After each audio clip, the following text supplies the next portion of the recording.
We are going to begin our show with that breaking news I just mentioned out of the Middle East. A new escalation in hostilities between the United States and Iran is threatening the ceasefire between the two countries, just days after President Trump said both sides were close to a peace deal. This morning, Iran says it shot down an American Reaper drone and fired at a U.S. fighter jet that had entered its airspace. That was in response to the U.S. military carrying out strikes on targets in Iran near the Strait of Hormuz. CENTCOM said on Monday the strikes were, quote, an act of self-defense. These renewed tensions come as Iranian negotiators visited Doha, Qatar, to discuss the latest peace proposal. Tehran warned a deal was not imminent, despite President Trump's initial optimism. Speaking overnight during his visit to India, Secretary of State Marco Rubio said it might take a few days to iron out the remaining differences. The straits need to be open, unimpeded, without tolls, and obviously that needs to happen immediately as soon as anything's agreed to. With something like this, and it's going to take a couple days to settle on, even down to the disagreements over a word, sentence. So we'll have to work through that. If there's going to be a deal, we're going to have to work through that.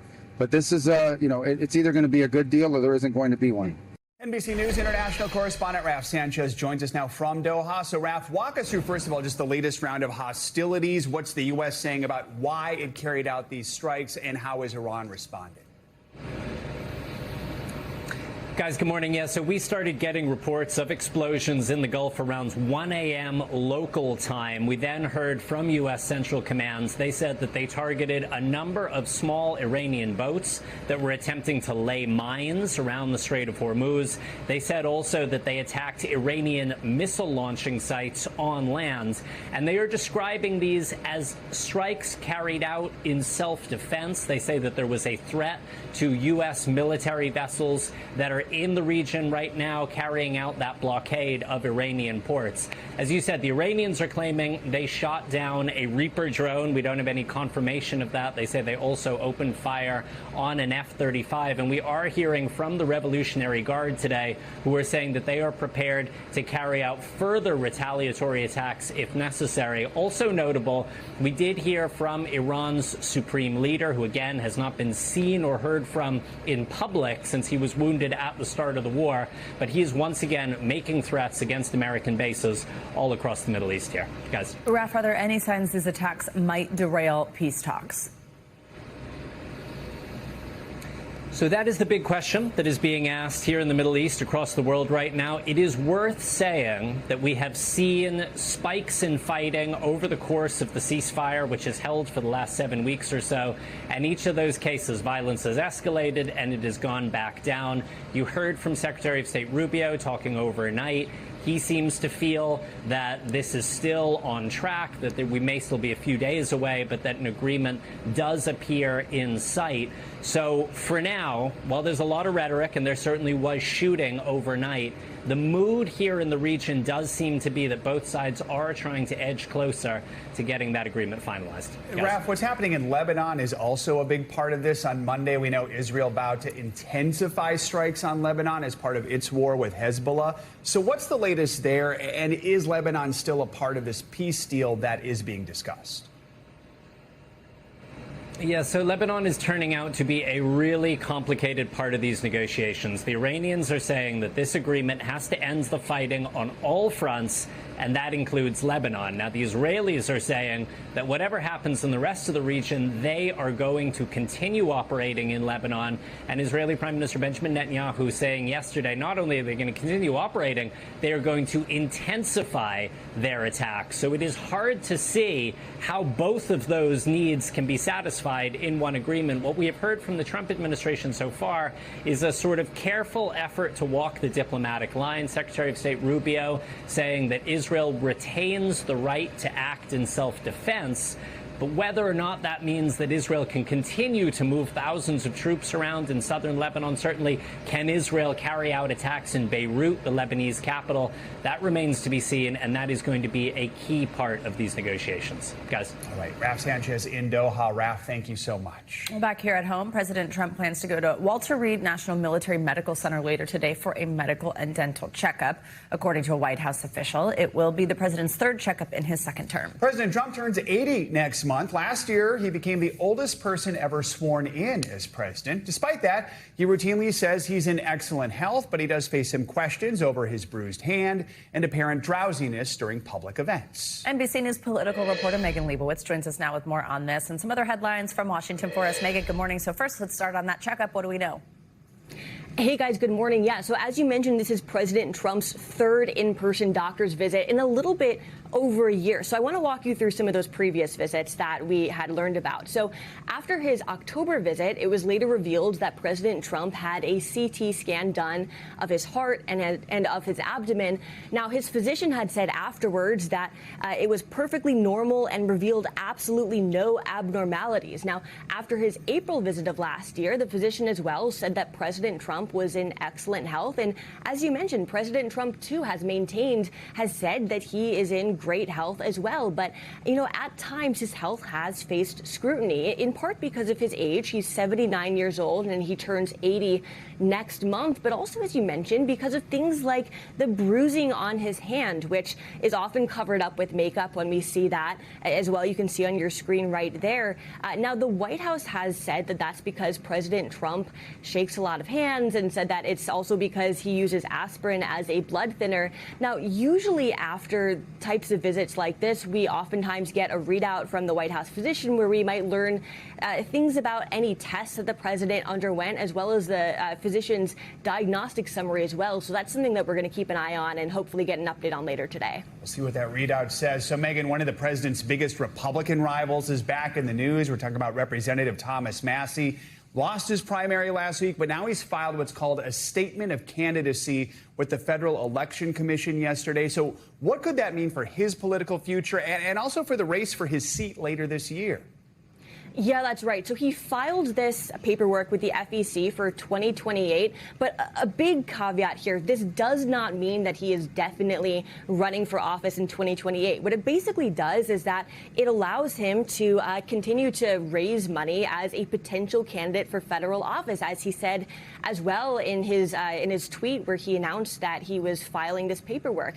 He's reiterated, too, that he has not made a final decision about which office to seek if he ultimately even does end up running. Now, just a couple of days ago as well on Meet the Press, Massie was asked by moderator Kristen Welker about the possibility of whether he might potentially run for president in 2028. Take a listen to that exchange. I will not rule out anything, and right now I'm not going to rule in anything. But I think I will stay engaged in some way or shape. Maybe it's from the outside. I've been exposing what's going on in Washington, D.C. for years, and I'll keep doing it. In that same interview, Kristen Welker had asked him that if he ultimately did run for president, would he run as a Republican? And he said that he would not rule anything out. Megan, we also saw another shakeup. This was in President Trump's cabinet with Tulsi Gabbard announcing her resignation from her role as Director of National Intelligence just last week. Have we learned any more about why she's stepping down? Yeah, she said that she was resigning effective at the end of June and said that it was because her husband was diagnosed with an extremely rare form of bone cancer. She posted her letter of resignation on X, and she wrote that he faces major challenges in the coming weeks and months, saying, "At this time, I'm a step away from public service to be by his side and fully support him through this battle." Now, President Trump had weighed in on Truth Social as well, saying that Gabbard has done an incredible job and we will miss her.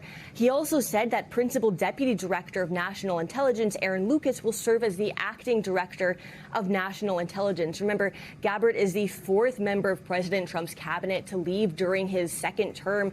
She follows former Attorney General Pam Bondi, former Department of Homeland Security Secretary Kristi Noem, as well as former Labor Secretary Lori Chavez-Dreamer, guys. All right, Megan, thank you so much. Staying with politics, Texans are heading to the polls today to vote in a number of key primaries and runoffs. That's right. Among the biggest races to watch is the Republican Senate runoff between four-term Senator John Cornyn and State Attorney General Ken Paxton. Just last week, President Trump threw his weight behind Paxton's campaign, dealing a blow to Cornyn, who was also hoping to receive the president's backing. Here to discuss this and some of the other races we're watching is Jessica Taylor. She's the editor of U.S. Senate and Governors at the Cook Political Report. Jessica, good to have you with us. So we know in the March primary, Cornyn was ahead by a slim margin. He got 42%. Paxton got 41%.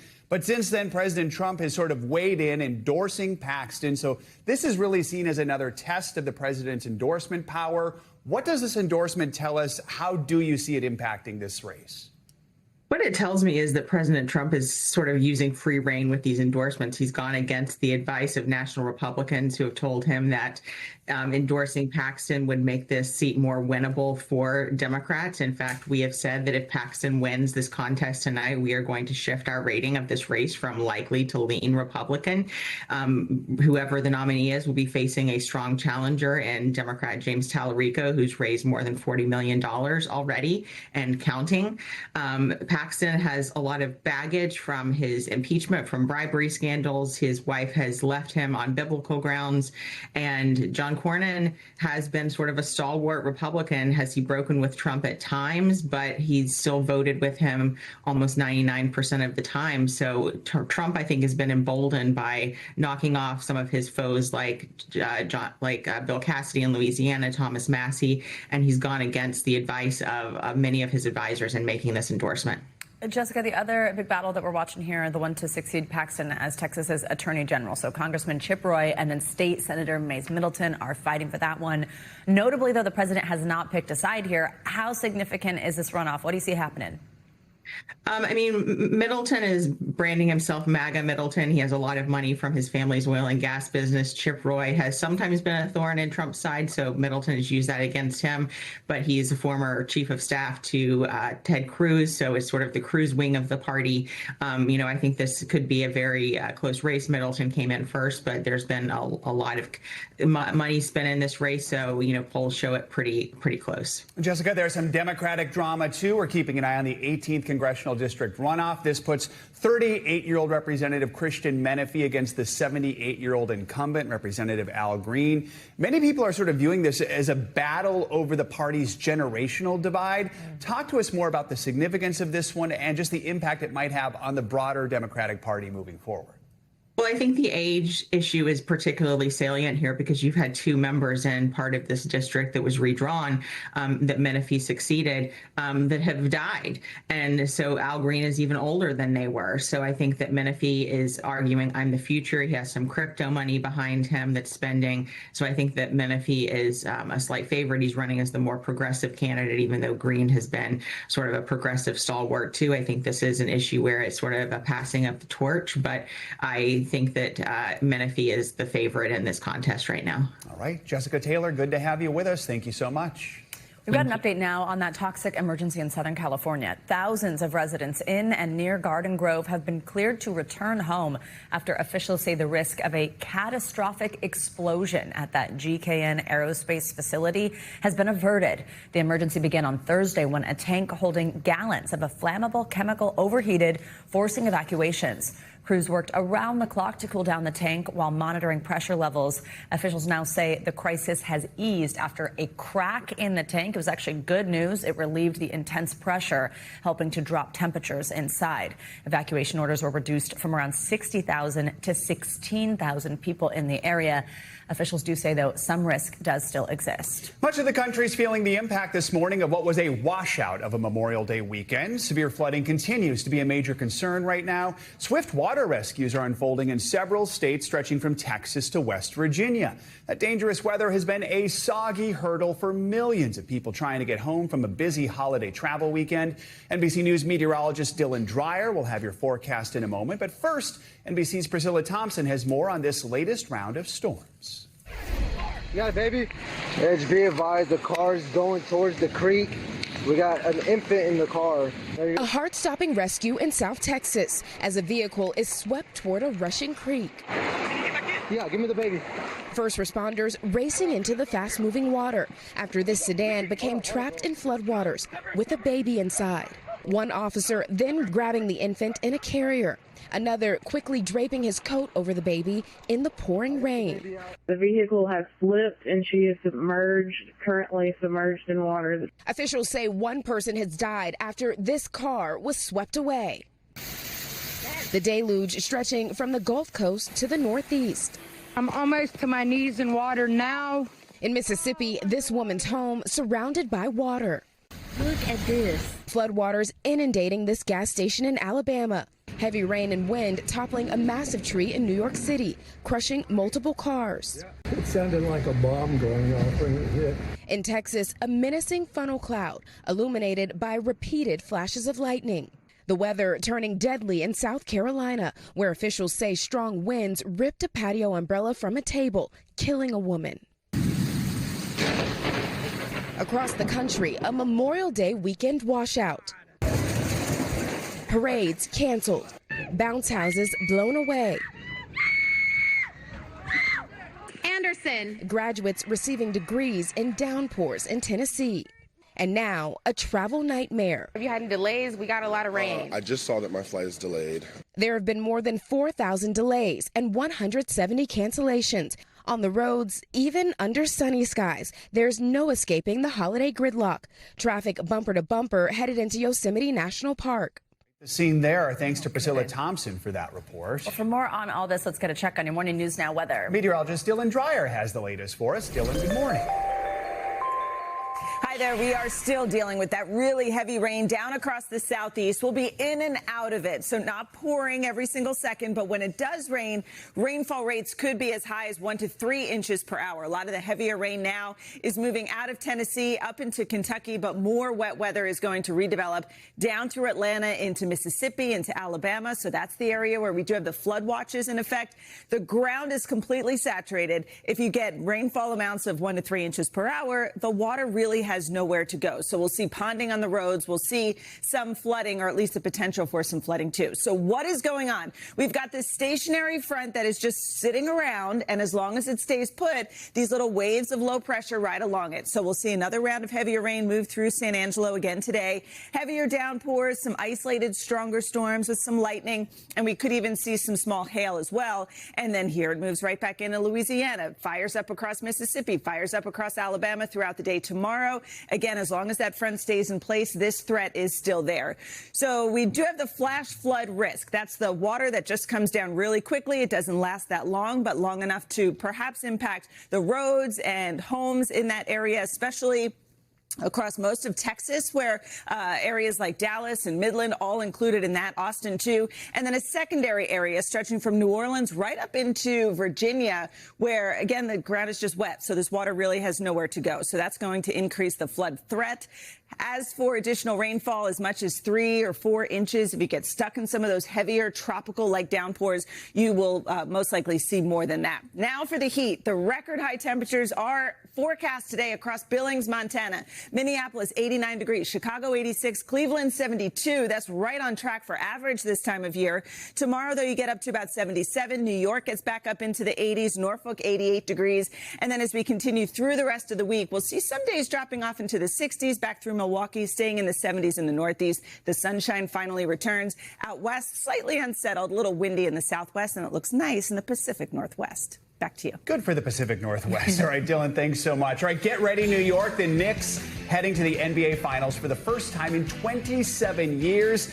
Knicks fans can now celebrate like it's 1999. That was, after all, the last time the team clinched the Eastern Conference title. Last night, they finally did it again, inspiring large crowds to flood the streets of Manhattan and celebrate their beloved team. Look at these watch parties. It's so exciting. The Knicks completed the sweep against the Cleveland Cavaliers with a dominant 130-93 win on the road in Game 4.